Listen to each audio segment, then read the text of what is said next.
পুরো খাচ্ছে মানে পুরো খাওয়া খাচ্ছে মানে কি? আসসালামু আলাইকুম। ওয়ালাইকুম আসসালাম। 20 টাকা ঝালমুড়ি দিয়ে। দিচ্ছি আছে।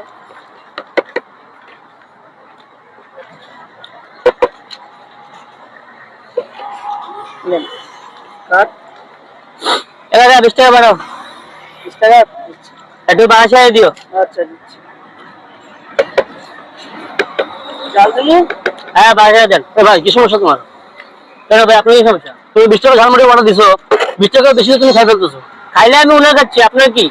পুরো খাচ্ছে মানে পুরো খাওয়া খাচ্ছে মানে কি? তোমরা যে এখানে ঝালমুড়ি ব্যবসাটা কটা খারাপ আছে, তোমরা যে ব্যবস্থা করো 20 টাকা ঝালমুড়ি অর্ডার দিবে, 20 টাকা থেকে বেশি তুমি খাই ফেলবা। তোমরা কি বুঝতে পারো না যে উনারা গরিব আবার খাইতেছো তুমি? ডাক দিছি না? খাইলে ভাই আপনার সমস্যা কি? আমাদের এলাকাতে বলছি কথা কি? আপনার খালি সমস্যা কি আপনার? আরে আমাদের এলাকায় আছে বলে কি তুমি সব খাইতে থাকবা? এটা কি ধরনের কথা? আর আপনারা ডাকবেন না কেন? ডাক দিবেন তো। কি বলবো এদেরকে? এরা আসি জ্বালা যন্ত্রণা করে। দুটা ডাক দিবেন তো। আপনি প্রতিবাদ না করলে সমাধান হবে না। প্রতিবাদ করার তো এখানে কেউ নাই। প্রতিবাদ করবে কে? হিসাব আছে, হ্যাঁ হিসাব আছে, আসিও।